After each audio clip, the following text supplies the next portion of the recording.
നമസ്കാരം. സകലമാന കേരളത്തിലേക്ക് സ്വാഗതം. ആദ്യം നോക്കാം പ്രധാന തലക്കെട്ടുകൾ.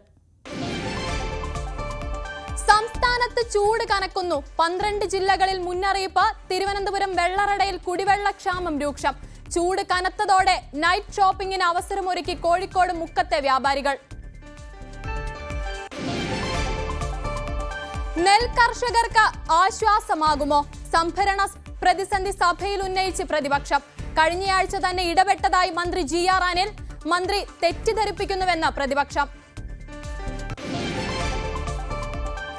ഉത്തരവുകൾക്ക് പുല്ലുവില. നിർമ്മാണ സാധനങ്ങൾ ഇറക്കാൻ നോക്കുകൂലി ആവശ്യപ്പെട്ട് യൂണിയൻ പ്രവർത്തകർ. ലേബർ ഓഫീസറുടെ ഉറപ്പും പാഴായി. പോലീസും അനങ്ങാപ്പാറയെന്ന് ഉടമസ്ഥർ.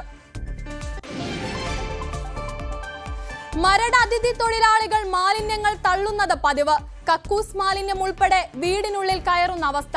പകർച്ചവ്യാധി വ്യാപകം. കോയിക്കപ്പടി പാലം പുനർനിർമ്മാണത്തിലേക്ക്. സാമൂഹികാഘാത പഠനത്തിന് അംഗീകാരം. നിർമ്മാണത്തിന് 4.5 കോടി രൂപ.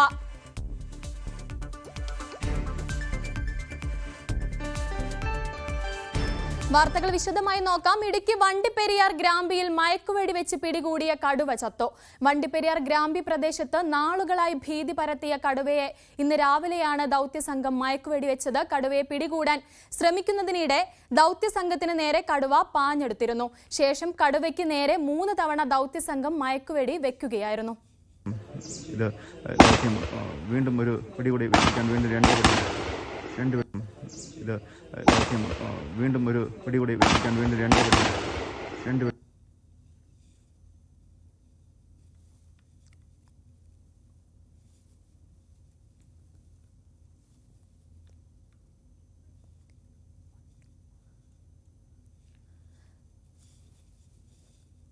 ഇടുക്കി വണ്ടിപ്പെരിയാർ ഗ്രാമ്പിയിലാണ് മയക്കുവെടി വെച്ച് പിടികൂടിയ കടുവ ചത്തത്. വണ്ടിപ്പെരിയാർ ഗ്രാമ്പി പ്രദേശത്ത് നാളുകളായി ഭീതി പരത്തിയ കടുവയാണ് ഇന്ന് രാവിലെ ദൗത്യസംഘം മയക്കുവെടി വെച്ചത്. വീണ്ടും ഒരു പിടികൂടി വെക്കാൻ വേണ്ടി പ്രിൻസ് ജെയിംസ് ഉണ്ട് വിവരങ്ങളുമായി. പ്രിൻസ്, എന്താണ് കൂടുതൽ വിശദാംശങ്ങൾ? ഏതാനും നാളുകളായി വണ്ടിപ്പെരിയാർ മേഖലയിൽ പ്രത്യേകിച്ചും ഗ്രാമ്പി, അരണക്കൽ, ചില്ലാഷ് തുടങ്ങിയ മേഖലകളിൽ ഭീതി പരത്തിയിരുന്ന കടുവയുടെ ഭീതി ഒഴിവായി എന്നതാണ് നാട്ടുകാർക്ക് ഉള്ള ആശ്വാസം. കാരണം കാലങ്ങളായി ഇത് ഇവിടെ ഭീതി പരത്തിയിരുന്നു. നിരവധി വളർത്തുമൃഗങ്ങൾക്ക് നേരെ ആക്രമണം നടത്തിയിരുന്നു. കടുവയെ മയക്കുവെടി വെച്ച് പിടികൂടി തേക്കടിയിലെത്തിച്ച് ചികിത്സ നൽകാനായിരുന്നു വനംവകുപ്പിന്റെ പദ്ധതി. ഇതനുസരിച്ചാണ് ഇന്ന് കടുവയെ വെടിവെച്ചു പിടികൂടുന്നത്. വണ്ടിപ്പെരിയാർ ഗ്രാമ്പിയിലാണ് മയക്കുവെടി വെച്ച് പിടികൂടിയ കടുവ ചത്തത്. പ്രിൻസ്, കേൾക്കാമോ? പ്രിൻസിലേക്ക് തിരിച്ചു വരാം. ഗ്രാമ്പി പ്രദേശത്ത് നാളുകളായി ഭീതി പരത്തിയ കടുവയാണ് ഇന്ന് രാവിലെ ദൗത്യസംഘം മയക്കുവെടി വെച്ചത്. കടുവയെ പിടികൂടാൻ ശ്രമിക്കുന്നതിനിടെ ദൗത്യസംഘത്തിന് നേരെ കടുവ പാഞ്ഞെടുത്തിരുന്നു. ശേഷം കടുവയ്ക്ക് നേരെ 3 തവണ ദൗത്യസംഘം മയക്കുവെടി വെച്ചിരുന്നു. പ്രിൻസ് ജെയിംസ് ആണ് വിവരങ്ങൾ നൽകിയത്.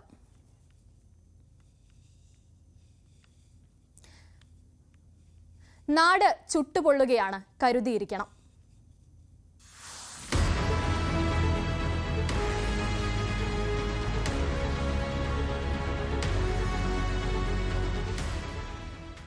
സംസ്ഥാനത്ത് ഉയർന്ന ചൂടാണ് അനുഭവപ്പെടുന്നത്. ഉയർന്ന അൾട്രാവയലറ്റ് സൂചികയെ തുടർന്ന് 12 ജില്ലകളിൽ ഇന്ന് മുന്നറിയിപ്പ് നൽകിയിട്ടുണ്ട്. പത്തനംതിട്ട, ഇടുക്കി ജില്ലകളിൽ റെഡ് അലർട്ടും കൊല്ലം, കോട്ടയം, പാലക്കാട്, മലപ്പുറം ജില്ലകളിൽ ഓറഞ്ച് അലർട്ടുമാണ് നൽകിയിട്ടുള്ളത്.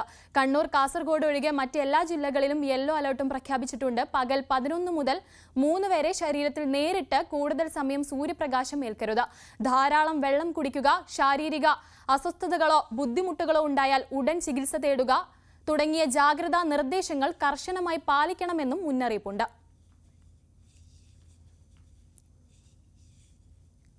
വേനൽ ചൂട് കടുക്കുമ്പോൾ വെള്ളറടയ്ക്ക് പറയാനുണ്ട് ഒരു ദുരിത കഥ.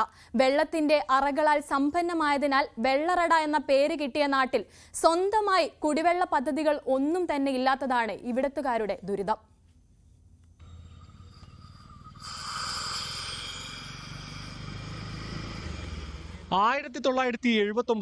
വെള്ളറട പഞ്ചായത്തിലെ കുടിവെള്ള പ്രശ്നങ്ങൾക്ക് പരിഹാരം കാണാൻ നിർമ്മിച്ചതായിരുന്നു ഈ കാണുന്ന കോവലൂർ കുടിവെള്ള പദ്ധതി. കോവല്ലൂർ ആറ്റിന് സമീപത്തു നിന്നും വെള്ളമെടുത്ത് ശുദ്ധീകരിച്ച് നെല്ലിശ്ശേരിയിലെ സംഭരണ കേന്ദ്രത്തിൽ എത്തിച്ച ശേഷം വീണ്ടും ശുചീകരിച്ചായിരുന്നു വിതരണ പദ്ധതി. കേരള വാട്ടർ അതോറിറ്റിയുടെ നിയന്ത്രണത്തിൽ തുടക്കം കുറിച്ച പദ്ധതി അന്ന് നിലവിലുണ്ടായിരുന്ന 12 വാർഡുകളിലെയും ജനങ്ങൾക്ക് ഏറെ ആശ്വാസമായിരുന്നു. എന്നാൽ 2013 കാലഘട്ടത്തിൽ ചുമതല പഞ്ചായത്തിനെ ഏൽപ്പിച്ചത് കൂടിയായിരുന്നു ഇത് സ്മാരകമായി തീർന്നത്. ഈ കിണറിലെ വെള്ളം ഓരോ അംശം ഉണ്ട് എന്ന നിലയിലാണ് അത് മാറ്റിവെച്ചിട്ടുള്ളത്. അത് പരിഹരിക്കാനുള്ള സാങ്കേതിക നടപടികൾ യാഥാർത്ഥ്യമാക്കിയാൽ അത് പഞ്ചായത്താണ് ചെയ്യേണ്ടത്. ആക്കിയാൽ കേരള വാട്ടർ അതോറിറ്റിയുമായി സംയോജിപ്പിച്ച് ഈ പദ്ധതി വിപുലമായ രീതിയിൽ കുടിവെള്ള വിതരണം, ശുദ്ധജല വിതരണത്തിന് വേണ്ടി ഉപയോഗിക്കാൻ നമുക്ക് കഴിയും.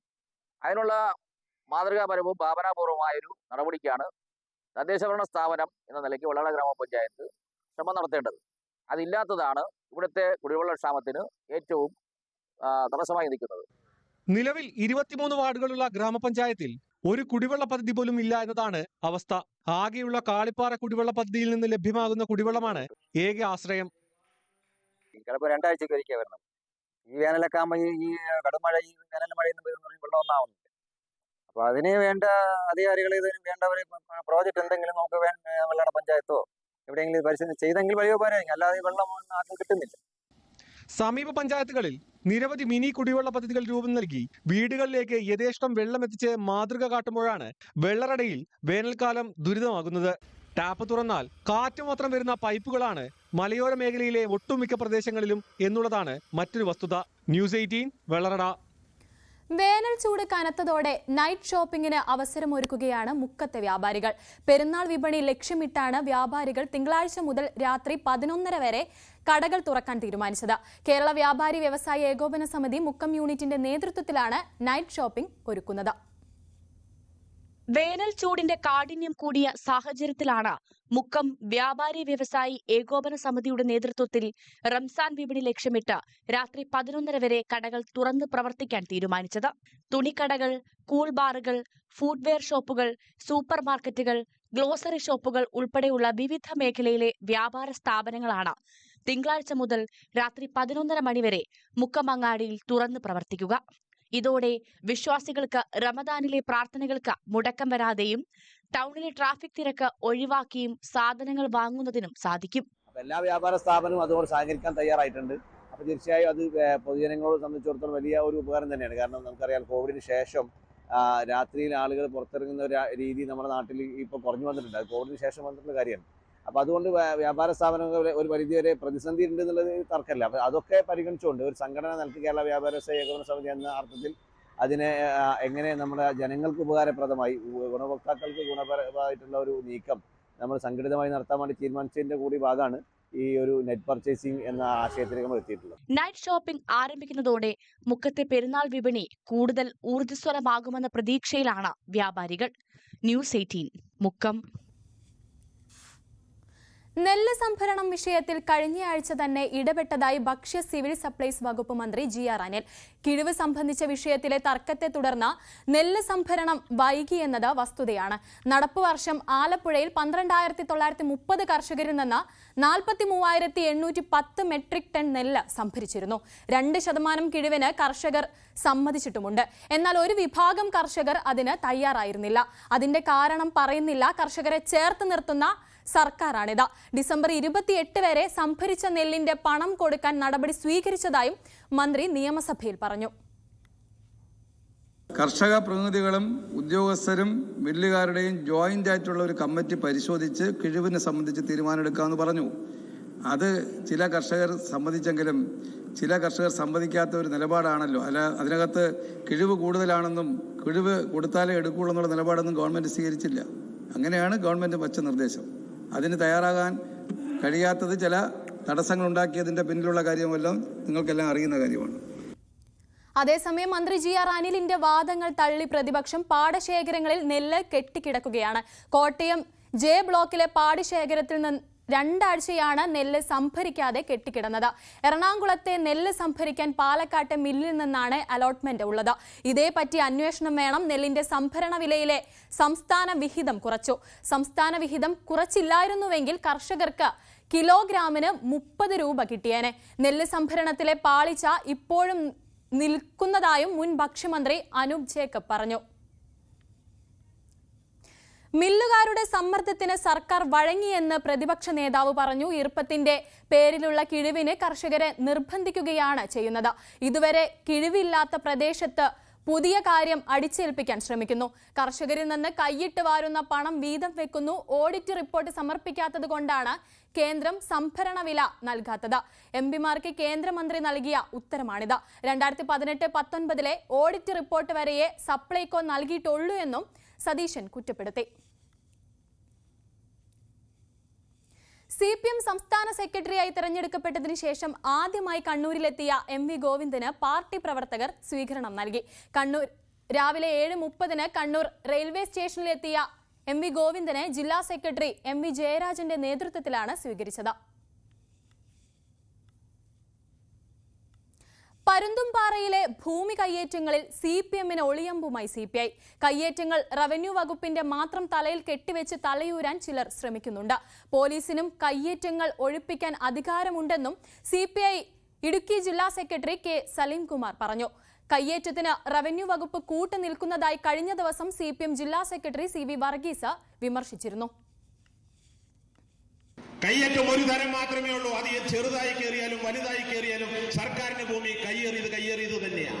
ചില ആളുകൾ പറയുന്നത് എന്താ, റവന്യൂ വകുപ്പിന് കുഴപ്പം, റവന്യൂ വകുപ്പിലെ ഉദ്യോഗസ്ഥന്മാര് മൊത്തം അഴിമതിക്കാര്, റവന്യൂ മന്ത്രി കുഴപ്പക്കാരൻ, റവന്യൂ മന്ത്രി പാർട്ടിക്കാര്, അവര് കുഴപ്പക്കാര്. ഇതല്ലേ ഇപ്പൊ ഇവിടെ പ്രചരിപ്പിക്കുന്നത്. റവന്യൂ വകുപ്പിലെ ചില ഉദ്യോഗസ്ഥന്മാര് വഴിവിട്ട് സഹായിക്കുന്നവന്മാരുണ്ട് എന്ന കാര്യത്തിൽ സംശയമൊന്നുമില്ല. കയ്യേറ്റ ഭൂമിയിൽ വൻകിട കെട്ടിടങ്ങൾ പണിയുവാൻ വേണ്ടി അനുമതി കൊടുക്കുന്നത് തദ്ദേശ സ്വയംഭരണ വകുപ്പല്ലേ, പഞ്ചായത്ത് സെക്രട്ടറിമാരടക്കമുള്ളവരല്ലേ.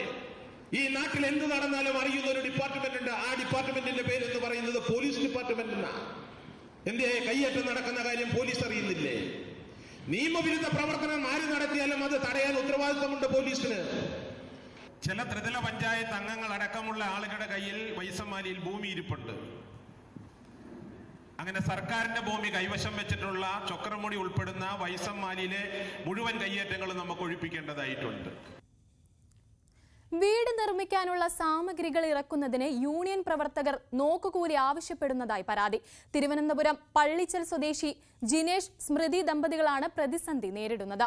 ഉടമസ്ഥന് സാധനങ്ങൾ ഇറക്കാമെന്ന് ലേബർ ഓഫീസർ രേഖാമൂലം നൽകിയിട്ടും യാതൊരു ഫലവുമില്ല.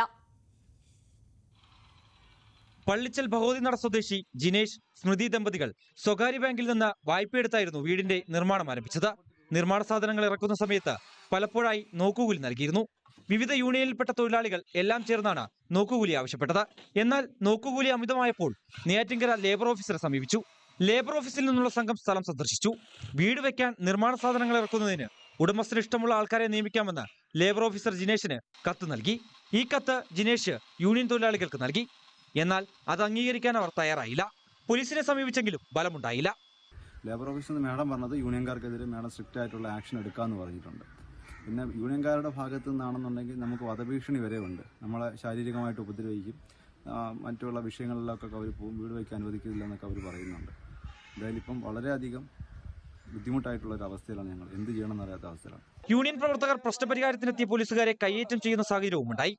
വീട്ടുസാധനങ്ങൾ കയറ്റിറക്ക് എന്നിവ ഗാർഹിക ആവശ്യങ്ങൾ എന്ന വിഭാഗത്തിൽ പെടുന്നവയാണ്. മേൽപ്പറഞ്ഞ ജോലികൾ ചെയ്യുവാൻ ഇഷ്ടമുള്ള ആളുകളെ നിയോഗിക്കുവാൻ തൊഴിലുടമയ്ക്ക് നിയമമായി അധികാരവും അവകാശവും ഉണ്ട്. പക്ഷേ കക്ഷിയുടെ കോമ്പൗണ്ടിലായിരിക്കും.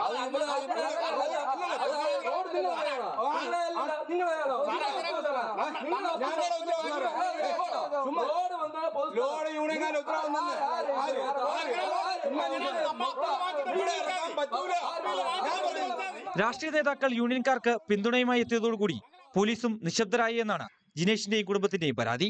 ന്യൂസ് 18 നെയ്യാറ്റിൻകര. എറണാകുളം മരടിൽ പ്രസ്റ്റീജ് ഗ്രൂപ്പിന്റെ നിർമ്മാണ പ്രവർത്തനങ്ങൾക്കെത്തിയ അതിഥി തൊഴിലാളികളെ പാർപ്പിച്ചിടത്തു നിന്ന് മാലിന്യങ്ങൾ തള്ളുന്നത് പതിവായി. ഇതോടെ ഒരു പ്രദേശം മുഴുവൻ വൻ ദുരിതമാണ് നേരിടുന്നത്. വേലിയേറ്റ സമയത്ത് കക്കൂസ് മാലിന്യം ഉൾപ്പെടെ വീടുകളിലേക്ക് കയറും. വെള്ളമിറങ്ങിയാൽ ആ മാലിന്യം മുഴുവൻ അവിടെ കുന്നുകൂടി കിടക്കുകയും ചെയ്യും. പകർച്ചവ്യാധികൾ മൂലം നിരന്തരം കഷ്ടപ്പെടുന്ന ജനങ്ങൾക്ക് നേരെ ഉത്തരവാദിത്തപ്പെട്ടവരും കണ്ണടയ്ക്കുകയാണ്.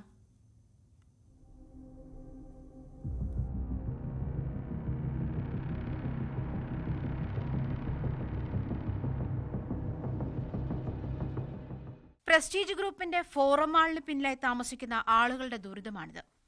600ഓളം നിർമ്മാണ തൊഴിലാളികളെയാണ് ഒരു മാനദണ്ഡവും പാലിക്കാതെ താൽക്കാലിക സംവിധാനമുണ്ടാക്കി പാർപ്പിച്ചിരിക്കുന്നത്. ഇവിടുത്തെ മാലിന്യം മുഴുവൻ തോട്ടിലേക്ക് ഒഴുക്കിവിടും. തോടിന്റെ ഒരു വശം പ്രസ്റ്റീജ് അധികൃതർ തന്നെ കെട്ടിയടച്ച് സ്വാഭാവിക നീരൊഴുക്ക് തടഞ്ഞതോടെ തോട് കവിഞ്ഞ് സമീപത്തുള്ള വീടുകളിലേക്ക് മലിനജലം കയറുന്ന അവസ്ഥയിലായി. ഇതിനെക്കുറിച്ച് മുനിസിപ്പാലിറ്റിക്ക് യാതൊരു ധാരണയുമില്ല, ഉദ്യോഗസ്ഥർക്ക് യാതൊരു ധാരണയുമില്ല. കാരണം ഇവരാരും ഇത് കണ്ടിട്ടില്ല. കാരണം അവർ സന്ദർശിക്കാൻ വരുമ്പോൾ ഈ കമ്പനി തന്നെ വേറെ എവിടെയെങ്കിലും കൊണ്ടേ കാണിച്ചിട്ട് അവരെ പറ്റിച്ചു വിടുന്ന അവസ്ഥ, അല്ലെങ്കിൽ അവർ മറ്റു മാർഗങ്ങളിലൂടെ അവരെ സ്വാധീനിക്കുന്ന അവസ്ഥ, അല്ലെങ്കിൽ അവരുടെ മേളിലുള്ളവരെ വെച്ച് സ്വാധീനിക്കുന്ന അവസ്ഥ. പ്രധാനമായിട്ടുള്ളത് ഈ ഇവിടുത്തെ ക്യാമ്പ് അനധികൃതമായ ക്യാമ്പാണ്. അവിടെ ആരൊക്കെ ഉണ്ടെന്നുള്ളത് ക്രിമിനലുകളാ, ഈ അന്യസംസ്ഥാന തൊഴിലാളികൾ എവിടെ നിന്നോ ആർക്കും അറിയാത്ത അവസ്ഥയാണ്. അതാണ് ഏറ്റവും വലിയ ദുരവസ്ഥ. ഈ ക്യാമ്പ് ഇവിടുന്ന് മാറ്റുക എന്നുള്ളതാണ് ഏറ്റവും വലിയ പരിഹാരം. അതല്ലാതെ വേറെ മാർഗങ്ങളൊന്നുമില്ല. മലിനജലം മൂലം സമീപവാസികൾക്ക് ജീവിക്കാൻ പറ്റാതെയായി. മൂക്കുപൊത്താതെ അവിടേക്ക് കയറി ചെല്ലാനാകില്ല. കുടിവെള്ള ടാങ്കുകൾ പോലും മലിനജലം നിറഞ്ഞ് ഉപയോഗശൂന്യമായി. അസുഖമൊഴിയാത്ത നാളുകളില്ല. പകർച്ചവ്യാധി ഭീഷണിയിലാണ് ഒരു നാട് മുഴുവൻ. മാലിന്യം വെള്ളം കയറിയിട്ടില്ലേ, ഞങ്ങൾക്ക് പുറത്തേക്ക് ഇറങ്ങാൻ പറ്റണ്ടായില്ല ചവിട്ടാനൊന്നും. എന്നിട്ട് മറ്റേ ഷൂ ഇട്ടുകൊണ്ടാണ് ഞങ്ങൾ ഇവിടെയൊക്കെ നടന്നേച്ചത്, പുറത്തോട്ട് ഇറങ്ങാതെ. എത്ര ദിവസം കെട്ടിക്കിടന്നെന്നറിയാം. പിന്നെ ഞങ്ങളുടെ വാർഡ് മെമ്പറിനോട് കുറേ പറഞ്ഞാണ് ഈ സാധനം അടിച്ച് ഞങ്ങൾക്ക് തന്നത്. എന്നേ പിന്നെയാണ് ഞങ്ങൾ പുറത്തോട്ട് ഇറങ്ങാൻ പറ്റിയത്. അത് കഴിഞ്ഞ് ഞങ്ങൾക്ക് ഇറങ്ങാൻ പറ്റാനുള്ള പരിസരത്ത് മുഴുവനും കംപ്ലീറ്റും മുങ്ങിക്കിടക്കുന്ന വെള്ളം കയറിയിട്ട് അത്ര മെനകേടായിരുന്നു. കരി പോലത്തെ വെള്ളമാണ് ഈ കയറണത്, കരിക്കട്ട കളർ. മണം കൊണ്ടിട്ടാണെങ്കിൽ ഇരിക്കാനും പറ്റില്ല, ഭയങ്കര മണമായിരുന്നു ആ വെള്ളത്തിന്. ശരിക്കും പറഞ്ഞാൽ അത്ര ബുദ്ധിമുട്ട്. ഇത് കിണറ്റിലെ വെള്ളമെങ്കിൽ ചീത്തയായി ഞങ്ങളില്ല, ആ കിണറ്റിലെ വെള്ളമെങ്കിൽ വേറെ കളറായിപ്പോയി ആ വെള്ളം കയറിയിട്ട്. അത്ര ബുദ്ധിമുട്ട് ഞങ്ങൾ ഇപ്പോൾ കുറച്ചിടെയായിട്ട് സഹിച്ചിരിക്കണേന്, ഈ കുറച്ച് ദിവസങ്ങളൊക്കെ ആയിട്ട്. കഴിഞ്ഞ മഴക്കാലത്ത് ഡെങ്കിപ്പനി ബാധിക്കാത്ത ഒരാൾ പോലും ഇവിടെ ഉണ്ടായിരുന്നില്ല. അവരെ എതിർത്ത് സംസാരിക്കാൻ നമ്മുടെ ഇവിടെ ആളില്ല. ഞങ്ങൾ പലവട്ടം പല പ്രാവശ്യം ഈ വീട്ടുകാരനും ഈ വീട്ടുകാരൊക്കെ കൂടി ഞങ്ങൾ ചെന്നതാണ്. ഒരാളും ഒരിക്കലും നേരെ സംസാരിക്കണില്ല. വെള്ളക്കെട്ടിന് പരിഹാരമായി പ്രസ്റ്റീജ് ഗ്രൂപ്പിന്റെ ഫോറം മാളിനകത്തുകൂടി പോകുന്ന കാന പരിശോധിച്ച് തടസ്സങ്ങൾ നീക്കണമെന്നാണ് ആവശ്യം. പരമ്പരാഗതമായി നീരൊഴുകുന്ന തോടുകൾ കയ്യേറി അടച്ചതും പുനഃപരിശോധിക്കണമെന്ന ആവശ്യമുണ്ട്. നാട്ടുകാരുടെ നിരന്തരമായ പരാതികൾക്കും പ്രതിഷേധങ്ങൾക്കുമൊടുവിൽ നിർമ്മാണ പ്രവർത്തനങ്ങൾക്ക് സ്റ്റോപ്പ് മെമ്മോ നൽകിയിരുന്നെങ്കിലും നിർമ്മാണ തൊഴിലാളികളെ പാർപ്പിച്ചിരിക്കുന്ന സംവിധാനങ്ങൾ അവിടെ നിന്നും മാറ്റണമെന്ന ആവശ്യവും ശക്തമാണ്. ന്യൂസ് 18 കൊച്ചി. കളമശ്ശേരി നഗരസഭയിൽ ഉറവിട മാലിന്യ സംസ്കരണത്തിനായി ചെലവഴിച്ച കോടികൾ പാഴാകുന്നു. വീടുകളിലേക്ക് വാങ്ങിയ ബയോ ബിന്നുകൾ ഇപ്പോഴും വിതരണം ചെയ്യാതെ കെട്ടിക്കിടക്കുകയാണ്. ശേഖരിച്ച് സംസ്കരിക്കുന്ന പഴയ രീതിക്കെതിരെ ഗുരുതര അഴിമതി ആരോപണവും ഉയരുന്നുണ്ട്. 2023 ഓഗസ്റ്റിലാണ് ഉറവിട മാലിന്യ സംസ്കരണവുമായി ബന്ധപ്പെട്ട പദ്ധതി കളമശ്ശേരിയിൽ നടപ്പാക്കുന്നത്. എറോബിക് ബിന്നുകൾ വാങ്ങാൻ 3 കോടി രൂപയാണ് ചെലവഴിച്ചത്. എന്നാൽ നഗരസഭാ കൗൺസിലെടുത്ത തീരുമാനങ്ങളൊന്നും നടപ്പായില്ല. 10% സബ്സിഡിയോടെ എല്ലാ താമസക്കാർക്കും ബയോബിൻ വിതരണം ചെയ്യുമെന്നായിരുന്നു തീരുമാനം. 4/1 താമസക്കാർക്ക് പോലും ബിന്നുകൾ വിതരണം ചെയ്യാനായില്ല. വാങ്ങിയ എറോബിക് ബിന്നുകൾ പോലും പലയിടത്തായി കൂട്ടിയിട്ടിരിക്കുകയാണ്. ഇത് ഒരു നഗരം കൈകാര്യം ചെയ്യുന്നതിനകത്ത്, ഭരണം കൈകാര്യം ചെയ്യുന്നതിനകത്ത് ഉത്തരവാദിത്തമില്ലായ്മയും അതുപോലെ തന്നെ ദീർഘവീക്ഷണമില്ലാതെ പോയതിൻ്റെ അടിസ്ഥാനത്തിലാണ് കളമശ്ശേരിയിലെ മാലിന്യ നീക്കത്തിനകത്ത് എന്ത് ചെയ്താലും കുഴപ്പമില്ല, ഇവിടെ ഞങ്ങൾക്ക് ചില താല്പര്യങ്ങളുണ്ട്, അതേപോലെ പോകുള്ളൂ എന്ന നിലയിലേക്ക് പോകുന്നു. ഉദ്യോഗസ്ഥരെ കൃത്യമായി കൈകാര്യം ചെയ്യാൻ നമുക്ക് കഴിയുന്നില്ല എന്നുള്ളതാണ് വീഴ്ച. മാലിന്യ സംസ്കരണം മൊത്തത്തിൽ നഗരസഭയ്ക്ക് നഷ്ടക്കച്ചവടമായി. ഹരിതകർമ്മസേനയുടെ പ്രവർത്തനങ്ങൾക്കാവശ്യമായ തുക കണ്ടെത്താൻ കഴിയാത്തതിനാൽ നഗരസഭാ ഫണ്ടിൽ നിന്ന് നൽകേണ്ട അവസ്ഥയിലേക്ക് എത്തുകയും ചെയ്തു. കൂടുതൽ മാലിന്യം, തൂക്കത്തിൽ കൂടുതൽ മാലിന്യം ഇവിടെ പോകുന്നുണ്ട് എന്നൊരു ആക്ഷേപം വരികയും അയാളുടെ വാഹനങ്ങൾ GPS ഇല്ല എന്നുള്ള ആക്ഷേപങ്ങളൊക്കെ ഉണ്ടാകുകയും നഗരസഭയുമായി വെച്ച കരാറെന്നാണ് പറയുന്നത്. പക്ഷേ നഗരസഭയുമായി ഒരു കരാർ വെച്ചിട്ടില്ല. അതിനെ പരിശോധിച്ചപ്പോൾ ഹരിതകർമ്മസേന കൺസോർഷ്യമായിട്ടാണ് കരാർ വെച്ചിട്ടുള്ളത്. ആ കൺസോർഷ്യത്തിൻ്റെ കരാറിനെ സംബന്ധിച്ച് ഒന്നും നഗരസഭാ കൗൺസിലോ ഹെൽത്ത് സ്റ്റാൻഡിംഗ് കമ്മിറ്റിയോ അറിയുകയോ ചർച്ചയോ ചെയ്തിട്ടുണ്ടായിരുന്നില്ല. മാലിന്യം വിൽക്കാനുള്ള പദ്ധതിയിൽ യൂസർ ഫീ ഇനത്തിൽ വരുമാനത്തേക്കാൾ ഏറെ നഗരസഭയ്ക്ക് ചെലവാണുള്ളത്. ബ്രഹ്മപുരത്തെ പ്ലാന്റ് പൂർത്തിയാക്കുമ്പോൾ സമീപ നഗരസഭകളിൽ നിന്നുള്ള മാലിന്യ സംസ്കരണം അവിടേക്ക് മാറുമെന്നതിനാൽ മൊത്തത്തിൽ പദ്ധതി നഗരസഭയ്ക്ക് ബാധ്യതയാകുകയാണ്. ന്യൂസ് 18 കൊച്ചി. അപകടാവസ്ഥയിലായ കോയിക്കപ്പടി പാലത്തിന്റെ പുനർനിർമ്മാണത്തിനുള്ള തടസ്സങ്ങൾ നീങ്ങുന്നു. സാമൂഹികാഘാത പഠനത്തിന് അംഗീകാരം ലഭിച്ചു. അടുത്തിടെ നിർമ്മാണത്തിന് ഉൾനാടൻ ജലഗതാഗത വകുപ്പിന്റെ അംഗീകാരവും പദ്ധതിക്ക് ലഭിച്ചിരുന്നു. അപകടാവസ്ഥയിലായ കായംകുളം എരുവ കോയിക്കപ്പടി പാലത്തിന്റെ പുനർനിർമ്മാണത്തിനുള്ള വഴിയൊരുങ്ങുന്നു. പുനർനിർമ്മാണത്തിന് മുന്നോടിയായി നടത്തിയ സാമൂഹികാഘാത പഠനത്തിന് വിദഗ്ധ സമിതിയുടെ അംഗീകാരം ലഭിച്ചു. കോയിക്കപ്പടി പാലത്തിന്റെ പുനർനിർമ്മാണത്തിന് 2022 ഭരണാനുമതി ലഭിച്ചത്. കരിപ്പുഴ തോടിന് കുറുകെയാണ് പാലം നിർമ്മിക്കുന്നത്. പാലം നിർമ്മാണത്തിനായി 4,60,00,000 രൂപയാണ് അനുവദിച്ചിട്ടുള്ളത്. പാലത്തിന് അപ്രോച്ച് റോഡ് ഉൾപ്പെടെ 26 മീറ്റർ നീളമാണുള്ളത്. നടപ്പാത ഉൾപ്പെടെ 10.5 മീറ്ററാണ് വീതി. പാലത്തിനായി ഏറ്റെടുക്കേണ്ട സ്ഥലത്തിന്റെ സർവേ നടപടികൾ പൂർത്തിയായിട്ടുണ്ട്. ഏറ്റെടുക്കുന്ന സ്ഥലത്തെ കെട്ടിടങ്ങൾ, മരങ്ങൾ, സ്ഥാപനങ്ങൾ എന്നിവ തിട്ടപ്പെടുത്തി മൂല്യനിർണ്ണയം നടത്താനുള്ള ജോലികളാണ് ആരംഭിക്കാനുള്ളത്. നമ്മുടെ കായംകുളത്തെ കോയിക്കപ്പടി പാലത്തിന് 4.59 കോടി രൂപയാണ്, ഏകദേശം 5 കോടി രൂപയുടെ അടുത്താണ് അനുവദിച്ചിരിക്കുന്നത്. ചില സാങ്കേതിക തടസ്സങ്ങളാലാണ് ആ പാലത്തിന് നിർമ്മാണം വൈകിയത്. കാരണം ഇറിഗേഷൻ ഡിപ്പാർട്ട്മെന്റിൽ നിന്ന് ഹൈറ്റ് സംബന്ധിച്ച ഒരു അനുവാദത്തിന്റെ ആവശ്യമുണ്ടായിരുന്നു. എന്നാൽ ഇപ്പോൾ അത് ക്ലിയർ ചെയ്തിരിക്കുകയാണ്. അപ്പോൾ തീർച്ചയായിട്ടും വളരെ വേഗത്തിൽ തന്നെ ആ സ്ഥലമെടുപ്പിന്റെ കാര്യങ്ങളൊക്കെ നടന്നുകൊണ്ടിരിക്കുകയാണ്. വളരെ വേഗത്തിൽ തന്നെ കോയിക്കപ്പടി പാലത്തിന്റെ നിർമ്മാണ പ്രവർത്തനങ്ങളുടെ ഉദ്ഘാടനം നടത്താൻ കഴിയുമെന്നാണ് വിശ്വസിക്കുന്നത്. വളരെ വേഗത്തിലാക്കാൻ പരിശ്രമിക്കുകയാണ്. കായംകുളം മുട്ടം റോഡിനെയും കായംകുളം തിരുവല്ല റോഡിനെയും ബന്ധിപ്പിക്കുന്നതാണ് കോയിക്കപ്പടി പാലം. കോയിക്കപ്പടി പാലം പൂർത്തിയാക്കുന്നതോടെ കരിയിലക്കുളങ്ങര ഭാഗത്തു നിന്നും എരുവ വഴി നേരിട്ട് കായംകുളം തിരുവല്ല റോഡിലേക്ക് എത്തുവാൻ കഴിയും. ഇടുങ്ങിയ എരുവ കോയിക്കപ്പടി പാലം പുനർനിർമ്മിക്കണമെന്നുള്ളത് പ്രദേശവാസികളുടെ വർഷങ്ങളായിട്ടുള്ള ആവശ്യമാണ്. ന്യൂസ് 18 കായംകുളം. പാലക്കാട്, മലപ്പുറം ജില്ലകളെ ബന്ധിപ്പിക്കുന്ന Kumbidi Kankappuzha regulator cum bridge നിർമ്മാണം അന്തിമഘട്ടത്തിൽ. അപ്രോച്ച് റോഡിന്റെ സ്ഥലം ഏറ്റെടുക്കൽ വേഗത്തിലാക്കുമെന്ന് മന്ത്രി MP രാജേഷ് വ്യക്തമാക്കി. അപ്രോച്ച് റോഡ് നിർമ്മാണവുമായി ബന്ധപ്പെട്ട് ഭൂ ഉടമകളുടെയും കെട്ടിട ഉടമകളുടെയും യോഗം ചേർന്നു. പാലക്കാട്, മലപ്പുറം ജില്ലകളെ ബന്ധിപ്പിച്ച് ഭാരതപ്പുഴയ്ക്ക് കുറുകെയാണ് കുമ്പിടി കാങ്കപ്പുഴ റെഗുലേറ്റർ കം ബ്രിഡ്ജിന്റെ നിർമ്മാണം. നിർമ്മാണ പ്രവർത്തനങ്ങളുടെ 90% പൂർത്തിയായി കഴിഞ്ഞു. സംസ്ഥാന സർക്കാർ കിഫ്ബി ഫണ്ട് വഴി 102 കോടി രൂപ ചിലവഴിച്ചാണ് റെഗുലേറ്റർ നിർമ്മിക്കുന്നത്. അപ്രോച്ച് റോഡ് നിർമ്മാണവുമായി ബന്ധപ്പെട്ട് ബ്രിഡ്ജിന്റെ ഇരുവശങ്ങളിലുള്ള ഭൂവുടമകളുടെയും കെട്ടിട ഉടമകളുടെയും യോഗം നടന്നു. രണ്ടാം ഘട്ട യോഗം തദ്ദേശ സ്വയംഭരണ വകുപ്പ് മന്ത്രി MP രാജേഷിന്റെ നേതൃത്വത്തിലാണ് ചേർന്നത്. സ്ഥലമേറ്റെടുപ്പ് നടപടികൾ വേഗത്തിലാക്കി അപ്രോച്ച് റോഡ് നിർമ്മാണം ആരംഭിക്കുവാൻ യോഗത്തിൽ ധാരണയായി. രണ്ട് സൈഡിലും ഇപ്പുറം അപ്പുറം ആളുകൾ ഈ ധാരണയുടെ അടിസ്ഥാനത്തിൽ ഭൂമി വിട്ടു തന്നാൽ റോഡിന്റെ നിർമ്മാണം അതിവേഗത്തിൽ നടത്താം. ഇതേ കമ്പനിയാണ് നടത്തുന്നത്. അപ്പം അവർ ആവശ്യപ്പെട്ടിട്ടുണ്ട്. കാരണം അല്ലെങ്കിൽ പാലം പണി കഴിഞ്ഞു, ഇനി 10 മാസം കഴിഞ്ഞിട്ട് അവർക്ക് തിരിച്ചു വന്ന് ചെയ്യാൻ പ്രയാസമാണ് എന്നാണ് അവർ പറയുന്നത്. അപ്പോൾ കാരണം അവർക്ക് വേറെയും വർക്കുള്ളതാണ്. ഇതിനു വേണ്ടി മാത്രം അവർ കാത്തുകെട്ടി കിടക്കേണ്ട ഒരു സ്ഥിതി വരും. ഈ പ്രായോഗിക ബുദ്ധിമുട്ട് പരിഹരിക്കാൻ നിങ്ങളുടെ സഹകരണം അഭ്യർത്ഥിക്കാൻ വേണ്ടിയിട്ടാണ് വിളിച്ചത്. റെഗുലേറ്റർ കം ബ്രിഡ്ജിന് 418 മീറ്റർ നീളവും 11 മീറ്റർ വീതിയും ഉണ്ടാകും. പാലത്തിന്റെ മുകളിൽ ഇരുഭാഗത്തും 1.5 മീറ്റർ വീതിയിൽ നടപ്പാതയും ഒരുക്കും. റെഗുലേറ്റർ കം ബ്രിഡ്ജിന് 30 ഷട്ടറുകളാണുള്ളത്. ന്യൂസ് 18 പാലക്കാട്. വിദ്യാർത്ഥിനികൾക്ക് ആർത്തവ ദിന വിശ്രമമുറികളും ഭാവിയിൽ ലിഫ്റ്റ് സൗകര്യവുമായി പാലക്കാട് ആനക്കര ഗവൺമെന്റ് സ്കൂളിൽ പുതിയ കെട്ടിടം തുറന്നുകൊടുത്തു. തദ്ദേശ സ്വയംഭരണ വകുപ്പ് മന്ത്രി MP രാജേഷ് ഉദ്ഘാടനം ചെയ്തു. സാമൂഹ്യ വിപത്തായ ലഹരിയെ ഉരുക്ക് മുഷ്ടി ഉപയോഗിച്ച് അടിച്ചമർത്തുമെന്നും സമൂഹത്തിന്റെ മുഴുവൻ ജാഗ്രത വേണമെന്നും മന്ത്രി MP രാജേഷ് പറഞ്ഞു.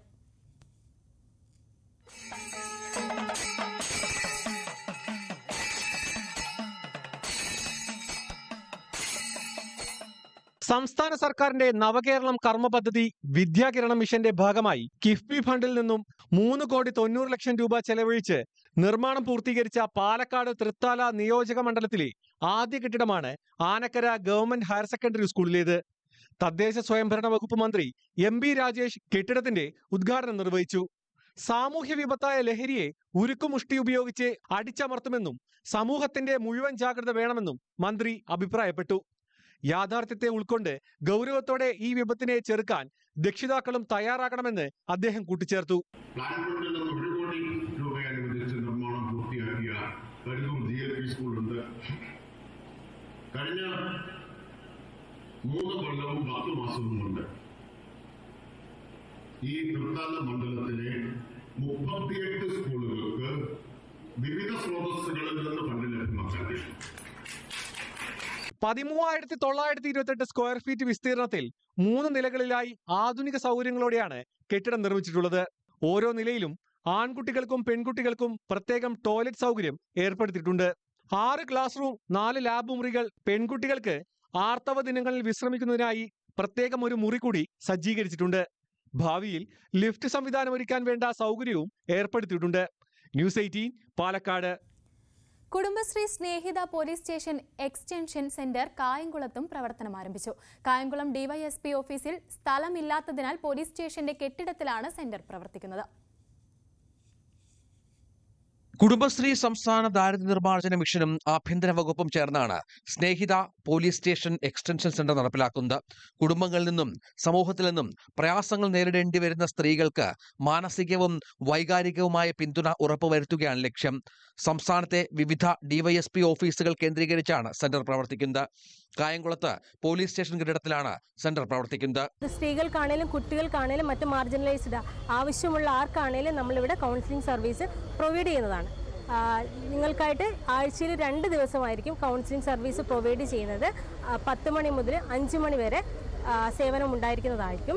പിന്നെ അതുപോലെ സ്നേഹിത സെന്ററിന്റെ ഒരു ടോൾ ഫ്രീ നമ്പർ നമ്മൾ പ്രൊവൈഡ് ചെയ്യുന്നുണ്ട്. ആ ഒരു നമ്പറിൽ നിങ്ങൾക്ക് 24 ഹവേഴ്സും ഈ ഒരു സേവനം നിങ്ങൾക്ക് വിനിയോഗിക്കാവുന്നതാണ്. സെന്ററിന്റെ ഉദ്ഘാടനം യു പ്രതിഭ MLA നിർവഹിച്ചു. നഗരസഭാ ചെയർപേഴ്സൺ പി ശശികല അധ്യക്ഷത വഹിച്ചു. ചടങ്ങിൽ ഡിവൈഎസ്പി ബാബുക്കുട്ടൻ, നഗരസഭാ വൈസ് ചെയർമാൻ ജെ ആദർശ്, ക്ഷേമകാര്യ standing committee chairman S Keshunath, മറ്റ് സ്റ്റാൻഡിംഗ് കമ്മിറ്റി ചെയർമാൻമാരായ ഷാമില അനിമോൻ, മായാദേവി, TS സുൽഫിക്കർ, വാർഡ് കൗൺസിലർമാർ, east CDS chairperson Sheeba, member secretary Rajani തുടങ്ങിയവർ പങ്കെടുത്തു. മാനസിക സംഘർഷത്തിലൂടെയൊക്കെ നമ്മുടെ സ്ത്രീകൾ കടന്നു പോകുമ്പോൾ, പ്രത്യേകിച്ച് പോലീസ് സ്റ്റേഷനുമൊക്കെ ആയിട്ട് ബന്ധപ്പെട്ട് കേസുകളുമൊക്കെ ആയിട്ട് ബന്ധപ്പെട്ട് നിൽക്കുന്ന സ്ത്രീകൾക്ക് അവർക്ക് പലപ്പോഴും അവരുടെ മാനസിക പിരിമുറുക്കം ഒന്നും നിയന്ത്രിക്കാൻ കഴിയുന്നതിനപ്പുറത്തേക്ക് വരും എന്നുള്ള അവസ്ഥയിലാണ് ഗവൺമെൻറ്, ആഭ്യന്തര വകുപ്പും തദ്ദേശഭരണ വകുപ്പും കുടുംബശ്രീ എല്ലാവരും കൂടി ചേർന്നുകൊണ്ട് നമ്മുടെ സ്നേഹിത എക്സ്റ്റൻഷൻ ഹെൽപ്പ് ഡെസ്ക് എന്ന വലിയൊരു പ്രോഗ്രാം ഇന്ന് വൈകുന്നേരം 4:30 ബഹുമാനപ്പെട്ട തദ്ദേശഭരണ വകുപ്പ് മന്ത്രി ശ്രീ MP രാജേഷ് കേരളത്തിലെ മൊത്തം സെന്ററുകളിലും ഒറ്റ ഉദ്ഘാടനത്തിലൂടെയാണ്, അതായത് കേന്ദ്രങ്ങളിൽ നമ്മൾ ജനപ്രതിനിധികൾ എല്ലാവരും കൂടി ചേർന്ന് അതിനെ കൂടുതൽ ജനങ്ങളിലേക്ക് എത്തിക്കാൻ വേണ്ടിയിട്ടുള്ള ഒരു ഉദ്ഘാടന പരിപാടിയാണ് ഇവിടെ സംഘടിപ്പിച്ചിരിക്കുന്നത്. ഗാർഹിക പീഡനം, ലൈംഗിക അതിക്രമം, മാനസികാരോഗ്യ പ്രശ്നങ്ങൾ, കുടുംബ തർക്കങ്ങൾ തുടങ്ങിയവ നേരിടുന്നവർക്ക് താൽക്കാലിക സംരക്ഷണവും മാനസിക പിന്തുണയും ഇത്തരം സെന്ററുകൾ ഉറപ്പാക്കും. ആദ്യഘട്ടത്തിൽ ആഴ്ചയിൽ 2 ദിവസമാണ് സെന്ററിന്റെ സേവനം ലഭ്യമാവുക. ന്യൂസ് 18 കായംകുളം. സകലമാന കേരളം പൂർണ്ണമാകുന്നു. ഇടവേളയ്ക്ക് ശേഷം ടോം കുര്യാക്കോസ് ചേരും. നമസ്കാരം.